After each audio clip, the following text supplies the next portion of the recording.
I don't think it's a problem per se. I think we have to be patient and we have to persevere. These are very sensitive, complex issues, and they take time. So I think we're working through them. I don't think there are problems per se. There are issues that need to be managed. And as you just said a minute ago, denuclearization, comprehensive, verifiable denuclearization, is a big issue for North Korea, certainly. A peace treaty to end the Korean War, that's another issue. These are all on the table.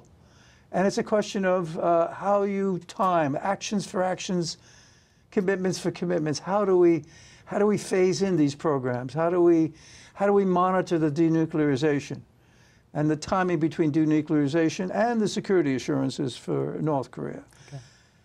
Difficult issues, but we have to work them, and we have to work very hard to resolve them.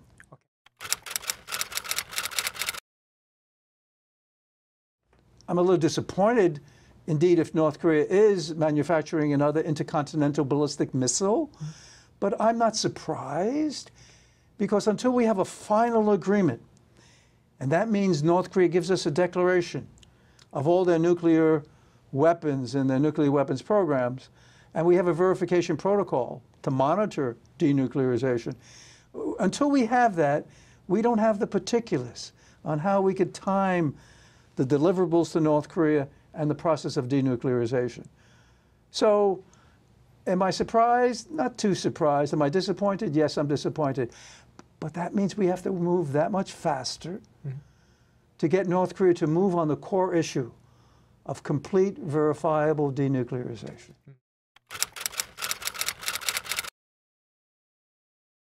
I think it builds confidence and maybe some trust, because we don't have trust in this relationship. Now we're building on trust.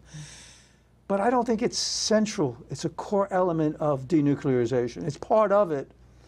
But we need something a little more comprehensive. We need to get to the weapons.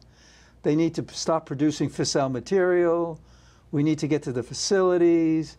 We need to get a verification protocol so that we could have monitors on the ground that could also visit non-declared suspect nuclear sites. Those are the critical elements of denuclearization. Dismantling, this missile test site. I think it's a confidence-building measure. I think it's good.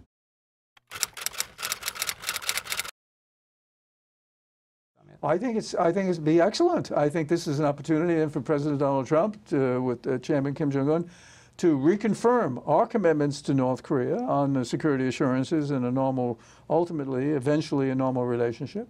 Our two leaders, President Donald Trump and Chairman Kim Jong-un, can sit down and say, okay, here we are.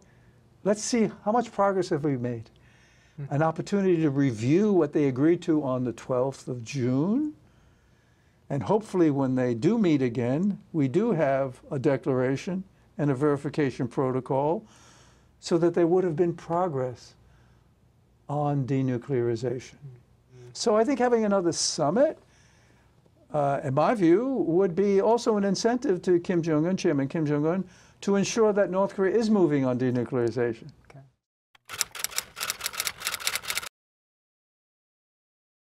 I mean, South Korea is key. Key to the whole question of denuclearization of the Korean Peninsula.